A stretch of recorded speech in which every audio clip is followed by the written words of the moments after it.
Welcome, everyone, to season 6 of the Runners Roundtable. It is the Beyond Pace season, and it is dedicated to incredible running stories and running memories. And I am just so grateful for everyone who says yes to coming onto the podcast and who agrees to share one of their memories, several of their memories, however it works out here, because my goal this season has been to share as many stories as possible that highlight how incredible running is and how running is truly something that is beyond pace, that is beyond those finish lines, those times. It is so much more than that. And I'm really happy to have Nicole Hawker here with us today. Nicole, you were on my retreat last year. Can't believe Yes. it's been a year. So you were on the retreat last year, but one of the cool things about the retreat, and I always say that I like to co-create the retreat experience with the people who come on the retreat. And one of the coolest things about having you on the retreat is that we were able to go see your gym. We were able Yeah. to go to we all were like, let's go on a field trip, and we were able to see your gym. And we were also able to go to the Lululemon store where your photo was up as an ambassador. And it was so meaningful to see that, or Mm, to see those sides of you in one weekend, right? yeah. We had you were there as someone participating in the retreat, but then also just to have that opportunity to kind of step into your world and into the work that you're doing in the community, because your gym is not just a gym, and your ambassadorship is not just about representing Lululemon. It's about something so much greater than Yeah. that. Right. So I want to give you an opportunity now to introduce yourself to us and tell us about your running story and how that running story brought you to a place where you own your own gym. You have all these certifications in different movement modalities, and how you became an ambassador for Lululemon. Absolutely. Yeah, I would say for me, my journey really started back in 2012-ish, somewhere around that time frame. And it really just started by watching my friends. I had friends who were runners, I had friends who were in the weightlifting space. And one of my friends was actually opening a CrossFit gym just outside of Knoxville, Tennessee. And at the time, I was like, I'll go for a walk. I'll do some short little things, nothing strenuous, nothing too heavy. And she was inviting me to her open house. And I went with the mindset of I am here to be her cheerleader. I'm here to support her. I am not here to work out. Um, and that quickly turned around. And so she kind of gave me a month of kind of just free workout, so to speak. And that really just propelled me into the following year. I became a CrossFit coach in her gym. And it was because I really enjoyed what I was doing. I enjoyed being able to just get up and move. It wasn't about I'm going to the CrossFit Games and I'm going to be this, super competitive athlete.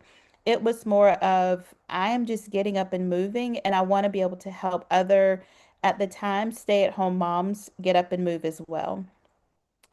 That led a little bit into some running. I had friends who were running half marathons and marathons, and I knew full well that I was not prepared for that, but there is this cute little race called the Santa Hustle, and it just so happened to be around my birthday, and Christmas time of year. And I was like, you know what? I think I'm gonna run a 5K for my birthday. And when I say run, actually, it was more a lot of walking. I completed a 5K for my birthday. And there's just something about being outside and moving. And then I was turning 40, and it was, wait, they give you a medal if you do a half a marathon too? Zero training, zero planning. I decided I'm going to run a half marathon. And I completed a half marathon. But one of the things and what made it so much fun was yes, it was the medal. Yes, it was Christmas themed and had all of the things. Um, but my husband knew that I wasn't prepared and I wasn't training. And so he was very gracious to help me by creating a playlist. And so he created a running playlist based on, at the time, a 20-minute pace. And so taking that pace and putting music and inspirational words and things around that particular playlist, that's how I completed my first half marathon. It was nothing pretty, it was nothing glorious. By the time I ended, it was me and the police officer who was kind of escorting me in. But one of the things that really stood out is there were two ladies who passed me quite some time ago. They waited at the finish line for me to come in. And it was that moment that I thought, huh, maybe I can do this. And so I just decided, not only do I want to do CrossFit, I wanted to start being outdoors more. And so I had this bright idea that I would just invite other people to walk and run with me as well. So that's really where I got started, is just having friends who were doing these things, and I just said, I think I want to do it. I think I want to try it. Um, so yeah, that's where I got started. At what point did you open up your gym? Do you call That it a gym? Yeah, so we Okay. do call it a gym. So that was fast forward many years. So that was, I got started 2012, 2013, and I'm also a mental health professional. So I spent a lot of time in social work and counseling. And in 2022, after COVID is kind of going. I was just very burnt out. I did not enjoy what I was doing as much anymore as a mental health professional, and I just decided it was time to do something different. At this time, I was turning 50. I have these big milestones. I'm like, what's coming around the bend at 60? Um, but, back in 2022, it was, I think I'm going to quit my job and open a gym. And one of my kids was getting out of the military, and he was like, yeah, Mama, why don't you do it? And then I thought, whoa, wait a minute. I don't know anything about owning a gym. I don't know anything about, owning a business. And between my husband and my son, they said, we'll figure it out. Like, you'll figure it out. And so, because I had been around the CrossFit space, I knew that that's a methodology that I really enjoyed. I did not necessarily enjoy like an 8 count step of like doing a something that's choreographed or prescribed. And so we just decided that we would open a functional fitness gym that essentially was very much mirrored on what I knew, what I came out of in doing CrossFit. Um, we opened also as a nonprofit. We are set up as a nonprofit. And so we wanted to make sure that our space is accessible. So not only are we physically accessible, I tell folks everything is modifiable, but we are also financially accessible. And there was a lot of learning. There is still a lot of learning when it comes to understanding how to operate and how to run a brick and mortar gym.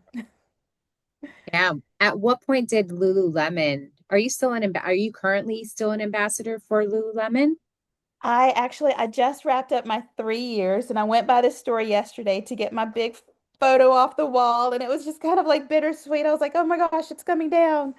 Um, I became a ambassador 3 years ago, a little over 3 years ago, and that was kind of on the heels of becoming a yoga instructor.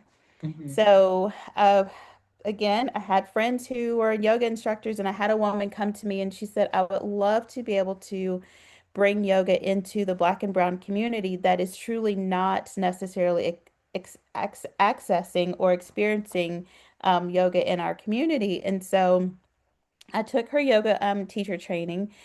And one Saturday, a group of us decided we were going to just, hop down to the Lululemon store. And they all know this story, so I'm not sharing what hasn't already been shared. But we walked in, and I jokingly said I could have walked out with the entire front end of the store and no one would have said anything. And what I mean by that, not that I would have, because I enjoy my freedom entirely too much, Yep. um, but it truly felt like I was invisible. And so when I went back and I shared that experience with one of the young ladies that was working there, um, I think that that gave them space to think about how is this store engaging with our community here in Charlottesville. Charlottesville has some history. We have a lot of things that we are learning and growing and navigating through. And that was one of those opportunities for that particular store to have some deeper discussions about who is their audience, who are they reaching in Charlottesville. And so we had some conversations around what does it look like when older Black women come into the store. I am not that college age, 20 something blonde individual that's coming in, and I'm definitely not a size, 2, 4, or 6 coming in. And so there were so many different demographics that we were having to talk about and have conversations around. And so through those conversations and through just those opportunities for listening for both of us, for the store and for myself, I was offered an opportunity to become an ambassador for the store. And that started out as a 1 year opportunity, which then turned into 3 years. And we still have those connections. And I'm still very connected to our local store for sure. Think it's so interesting because, and I was having this discussion with somebody else, and I think about it often too, and just, raising children and Yeah. what they're what they're exposed to, right? You cannot Mm-hmm. be what you do not see.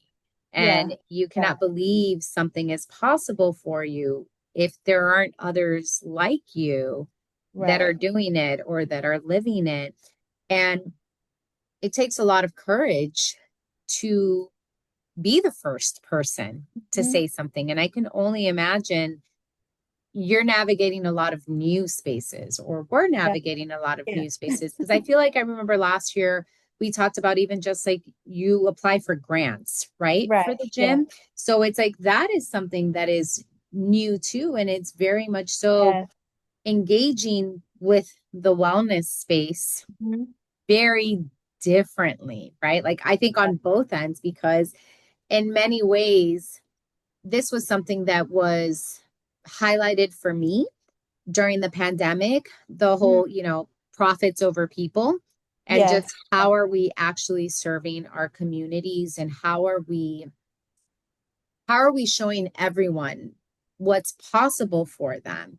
And Right. are we taking the time to do that? Or are we just Right. focusing on what's quote unquote easy, right? Like Mhm. it's Yeah. easy to market to, you know, the thin person, or Hmm. like again, for me it all really started within the yoga space, this Yeah. this whole Yeah. thinking, because I'm like, wait a minute, I don't care about doing a handstand. Not interested in it, Yeah. right? Like Yeah. not interested. So I see that in your advertisement and I'm like, I don't really care. Like I need to know, like, are your pants high waisted enough for me to like Right. feel like I'm being held, Sure. Yes. right?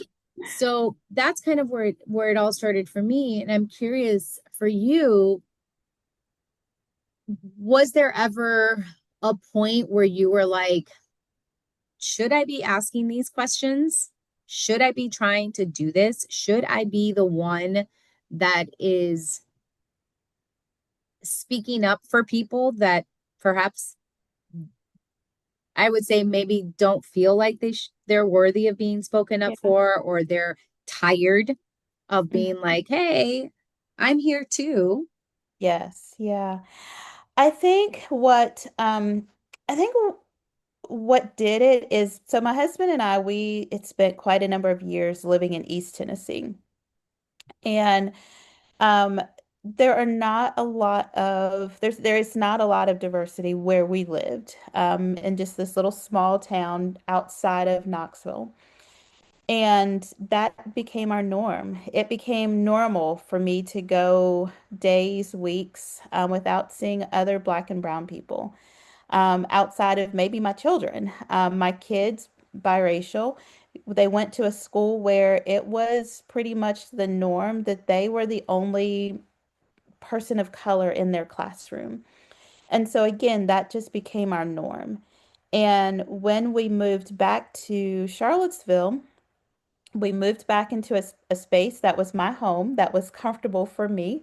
And I am definitely exposed to a lot more diversity being back in Charlottesville. And I remember one of my kids asked me, Mama, why didn't we move back sooner? And that question kind of caused me to pause for a little bit because now I had to kind of wrestle with this thought of they wanted that diversity, but because we were all so comfortable, Mm. we just felt like it was okay. Um, Moving back to Charlottesville 1 year before all of the events kind of exploded on our town, gave us that space to be comfortable again because we were like, okay, now we're home. This feels good. And then chaos erupts. And it was through that chaos that we started having deeper conversations at home about how does it feel going out into the world. And what gave me, I think, that push to start asking the questions, even in my community, is are we truly recognizing the diversity that exists, or are we comfortable in kind of this monochromatic space? Mm. Um, and so when I went into the Lululemon store, it was a realization that this was a space that was comfortable being one-sided. And so just recognizing that I enjoy going into various places and spaces, but how do I make it such that I'm not the only one? How do I make it such that I'm not always the only one? Um, I have this personal thought of if I continue to be in spaces where I am the only one, is that my issue or is that the space's issue? And for me, I believe that that's my issue. Because if I go into these spaces and I recognize that I'm the only one, I feel compelled to look around and say, well, who's missing and how do I get them Mm. with me? How do I bring other people into this space? Um, and so I would say, really, over just the last few years, it truly has been this looking at all of the spaces that I go into, spaces that I generally feel comfortable in, and asking that question of who is missing, who is not here, and then how do we bring them along? How do we get more people into the conversation? Again, I think that's so I always get in, I'm always just like in awe, right? Of people who, like you, who you see it and you say something and then you try to do something about it, right? Yeah. Because not everybody is like that. And I know my personality type is sometimes like, all right, you don't want me here. Well, screw you. I'm gonna go somewhere else. Like that's usually my Yeah. personality type Yeah. is kind of that of like, well, if you don't want me, I'm gonna go somewhere else that does, or I'm gonna create my own Yeah. Yeah. space where I do belong. But that doesn't really solve the problem, right? Yeah. Like it doesn't Yeah. really solve the fact that, and I like what you said about comfort because it's not solving the fact that someone is so comfortable in how they're existing Mhm. that they are in many ways choosing comfort Yeah. over like expansion. Because I always see Yeah. it that way Yeah. of like, Yeah.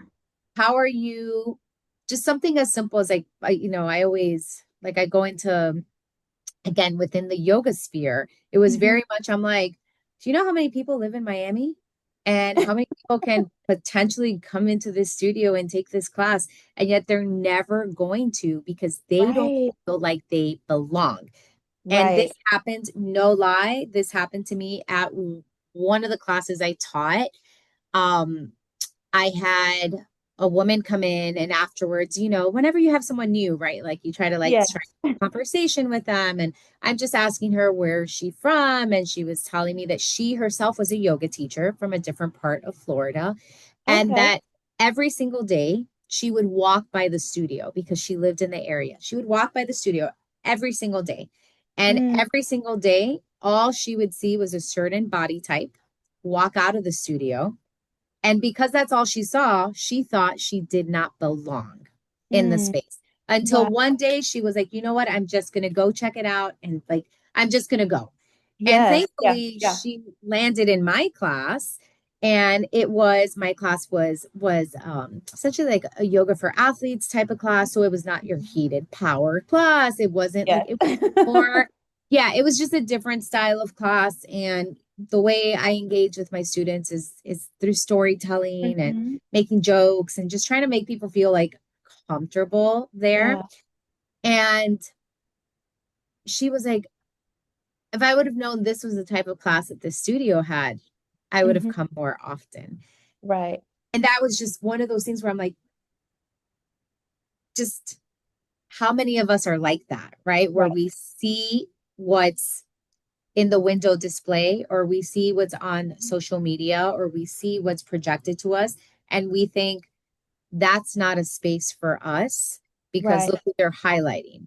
And on Right. the back end of things, there's that question of who are we missing out on Mhm. because this is all we're showing you. So Right.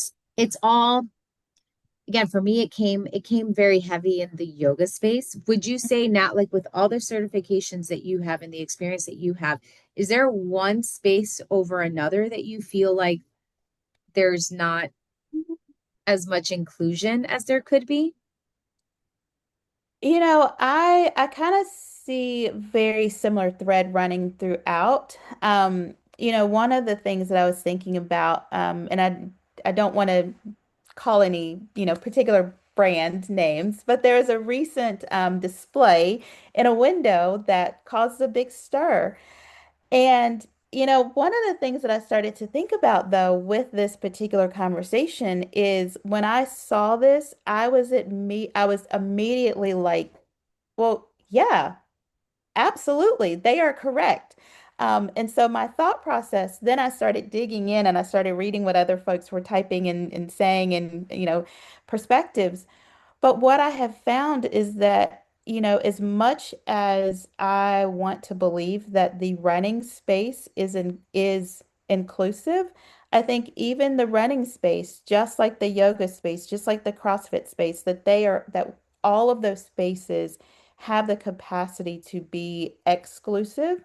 It's really who is looking at it and saying, no, we want to make something different. And I think that's why I saw that article, that ad differently, because my thought process was, I am that walker and I know what it's like to feel tolerated by the running space, not by that brand. And so I know what it's like. I know what it's like to feel tolerated when I walk into a yoga space and not be able to do that headstand, or to walk into a CrossFit gym and not be able to do a muscle up. So it's like, I can understand a different perspective. And so I think that it happens across the board. And I think all of those spaces are saying, yes, we celebrate everyone. Yes, we want everyone to feel a part of. But I also see that each of those modalities in their own way are are kind of tolerating those people who have to make modifications or adjustments or moving a little bit slower or different. So I don't know that it's any one particular Mhm. group that is doing necessarily better than the other. I think it's maybe just different ways, different levels of tolerating. Yeah. Yeah. I think you bring up a great point there because I'm just even thinking of myself where it's like I noticed it first in the yoga space, right? Whereas not so much in the running space for me, but it might be more because of my connection to it was different, right? Like Yeah. I'm seeing it more within the yoga space, I'm seeing it more from like that teacher perspective. Like I feel like Mhm. I'm looking out more Right, versus when I was the runner. And now it's honestly, it's thanks to this podcast where my mind has opened completely to it right. because now I am talking to more people and I am getting out of my, my little Miami bubble. I'm getting out of the Mhm. bubble of like the races that I do, or even Yeah. just realizing that, oh, I'm a middle of the pack runner. And I didn't recognize what's the privilege of being a middle of the pack runner. It's that I'm not at the back. I'm not at the front either. Right, But, right. like prior to doing this podcast, and this is one of like just one of my growth points, I would always tell my athletes and I would tell people, I'd be like, yeah, sign up for a race, sign up for the race. It's going to Mhm. motivate you. It's going to motivate you. And then I would have conversations with people on the podcast and they'd be like, yeah, so, they were breaking down the finish line when I crossed the finish line. So there was no finish Right, line for me. And I was like, right. oh, so never mind. I'm no longer going to, I'm not going to recommend it because the experience I'm thinking you're going to have at a race Hmm.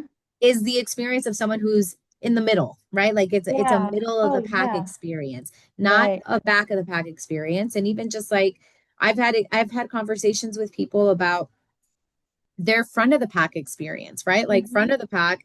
And this happened to me last year at the Miami Half Marathon. And it really just it solidified it for me where again, middle of the pack, or actually think last year I started in like the very last corral because I was just like, you know what, I just want to see what It's it's like here. to be the very Yeah. last corral. And sure enough, it was like by the time I hit the halfway point of the race, there was barely any water.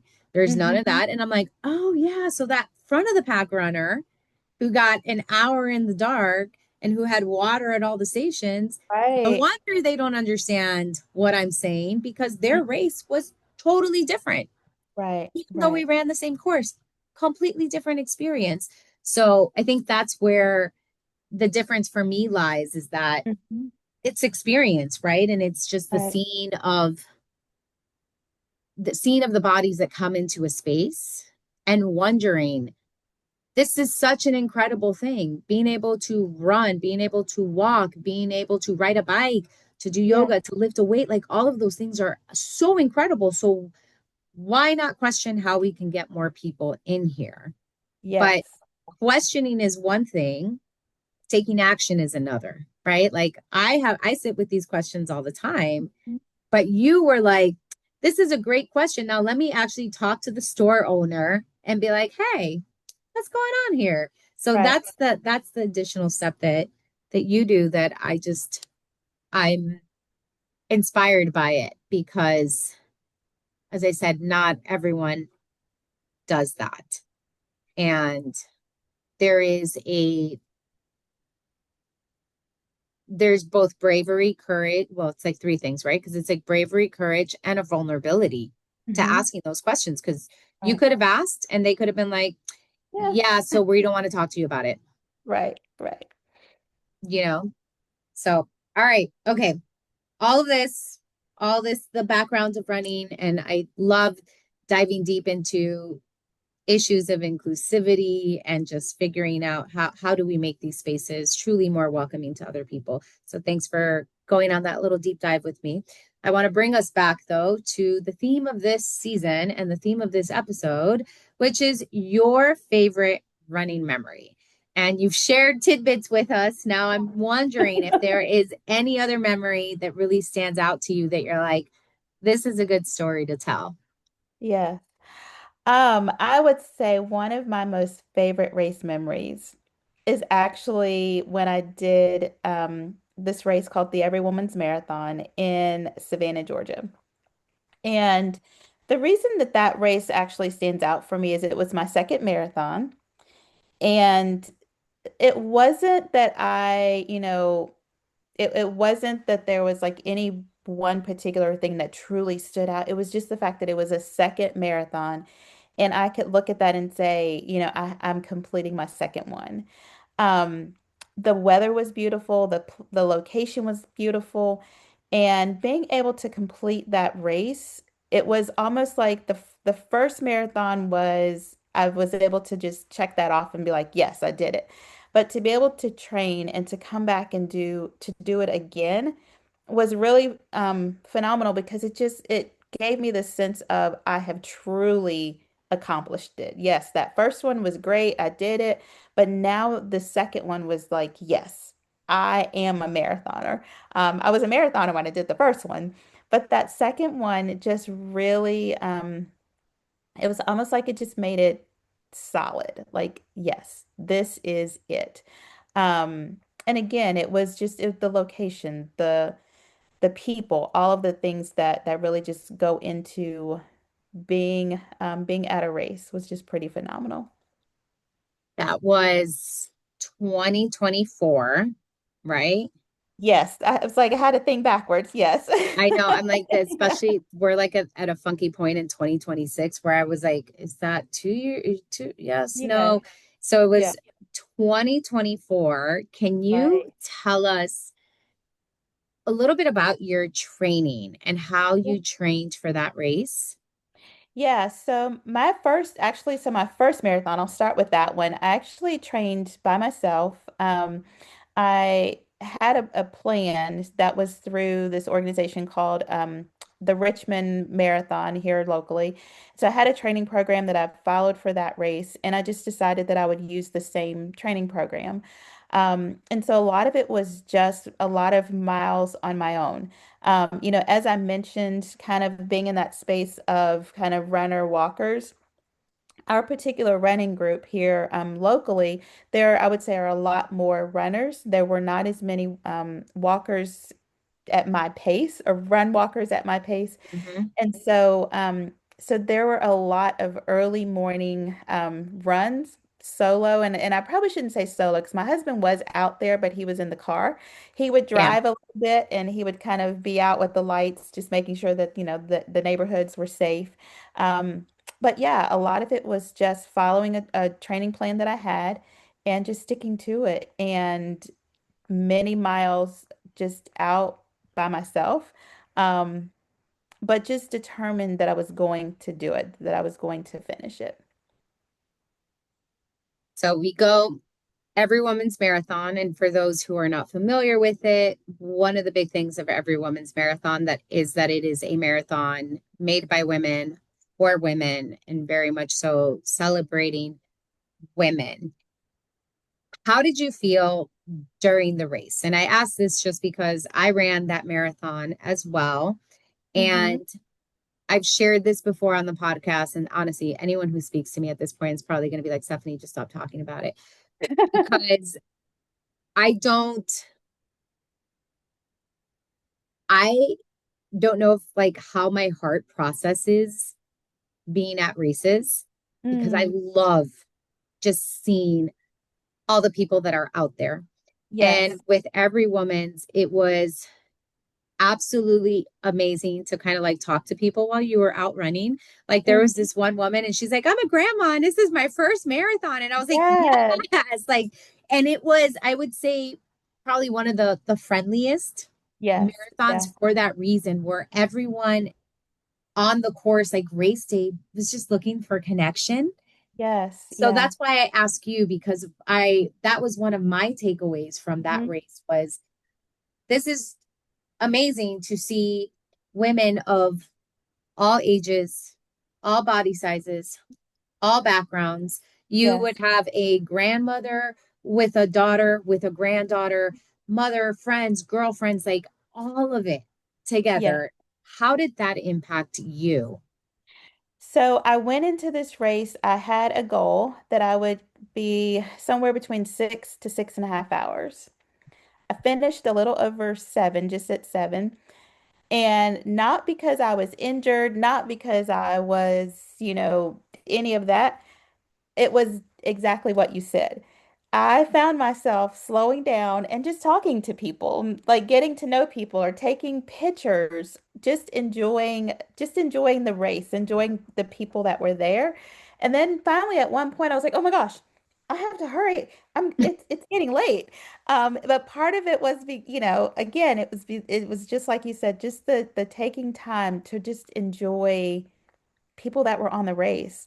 Um my husband does do a lot of support for me, so that I don't have to carry a lot, so to speak. And so he was out on the course quite a bit. And there was a point where he had sent a text and he's like, "Babe, where are you? What is taking so long to get to this point?" And I was like, "Oh, wait. Yes, I probably should keep moving." And so, yeah, it was definitely about building those relationships and connections. And then to be able to see people that I had saw on social media. There were a couple Mhm. of ladies that I follow on social media, and I was like, oh my gosh, that's so and so. I have to stop and take a picture. I have to get a picture with this person. So it truly was a social experience for sure. How did you feel when you crossed the finish line? So glad to be done. But so glad to be done. No, it was incredible. Like to be able to go and to receive that very beautiful medal. I would say it's probably one of the prettiest medals I have. Mhm. Um, But yeah, just like every other, finish line, it's just that excitement of I did that, I accomplished that. And there was a friend of mine, a young lady, she finished about the same time that I did as well. And so just to be able to sit and enjoy that space with her and her partner and just to know that we did that. And then a few of us went out later for dinner and drinks and we were like, we finished another marathon. Like we just did that. And it's the type of thing that, people talk about wanting to do, or you hear people sharing their stories, but being able to say that we actually did that was pretty incredible.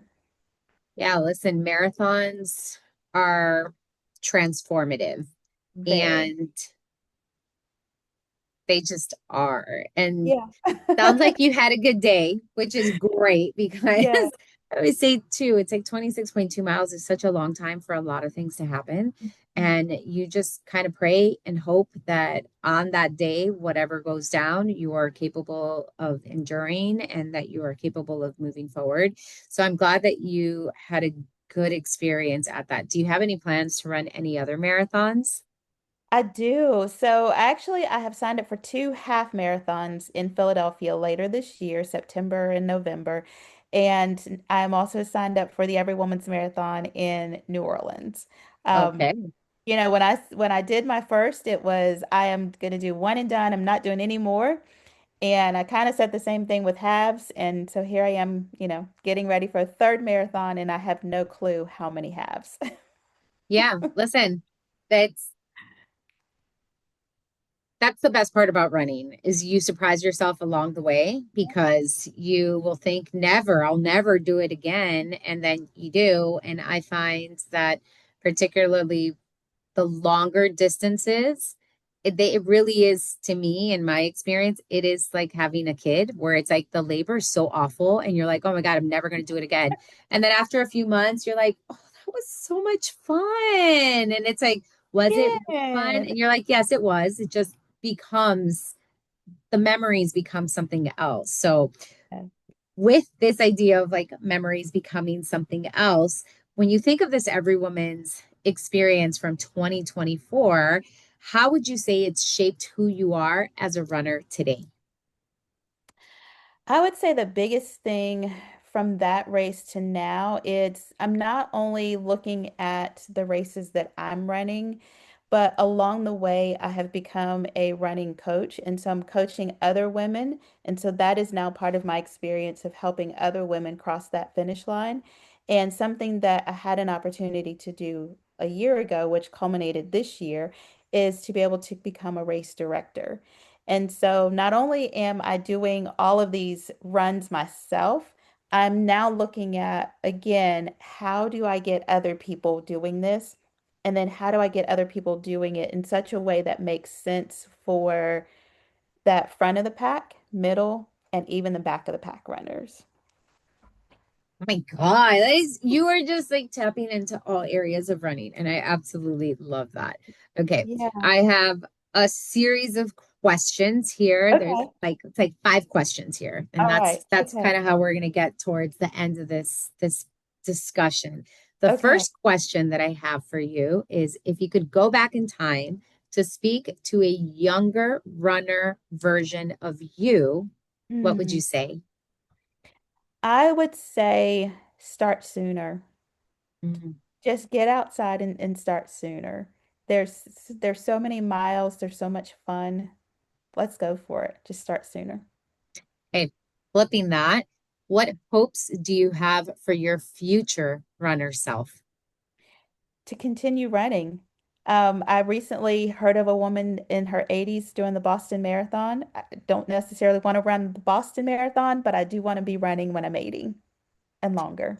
Oh my gosh, I saw that story too. Have you seen the track meets for like the No. 90-year-olds, the 100 plus year Oh olds? gosh, yes. Oh my gosh. Every time I see that, I'm like, oh, I hope that's me. I Me. hope that's me. A 100-meter dash at 99. Like that is just Yes. absolutely incredible. So I will Yes. hope that for you, for me, and for everyone that's listening. Okay. Yes. This question is my favorite question, and it Okay. is, how do you celebrate yourself as a runner? How do I celebrate myself as a runner? I get a new pair of shoes. I love just getting a new pair of shoes. And my thing is that I have to be running and I have to be putting in the miles in order to get the new pair of shoes. And when I'm able to get a new pair of shoes, it is so exciting because I'm like, I've earned them. I've earned them. Do you get the same shoe new, or are you like testing out different shoes? So that is one area that I am pretty much the same. I have found a brand that I like. I actually have two different, I will flip-flop between two different brands, but I have found a brand that I like, and I have also found a color that I like. And so I will go to Amazon and I will buy the brand and the color, and it doesn't matter if it's last year's or it like I am not looking for this year's version of the shoe because there's a brand and a color that I like, and there's a particular shoe that I like. So, yes, pretty much the same. I love that. And also, has it ever happened to you where the shoe, they stop making the shoe, or because that's my biggest problem with shoe brands is that Yes. you get really cozy in one shoe and they can from one year to the next Mm-hmm. change things dramatically. Yes.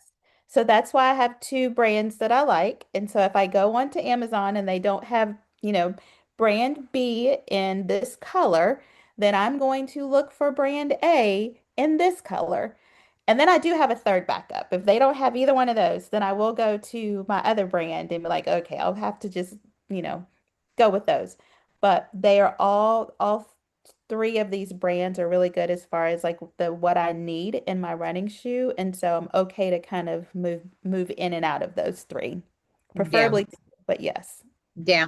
I shoes are probably for for the female, probably like number two most important piece of gear. Like sport Yes. for me, it's like sports bra is number one. Number And one. then Yes. shoes, number two, because the Yes. shoes will, they really do make, I can't even say how much of a difference a good pair of Mhm. shoe makes to just how you feel on your run, how you recover from your runs, all of that. Like, Absolutely.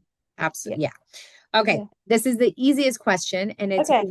where do we find you and how can we better connect with you? So the easiest place to find me is on Instagram, and Nicole Hawker is my Instagram handle. That's probably the easiest. And from there, if you want to look up information about our gym, it's three words put together, heartsoulfitness.org. Okay. Final question is, what are your final words for us? Get outside and move. And that it doesn't matter if you are walking, biking, running, just get outside and move. We're going to leave it at that. Nicole, thank you so much for joining me on the podcast. Everyone, Thank you. we'll see you next time. Bye.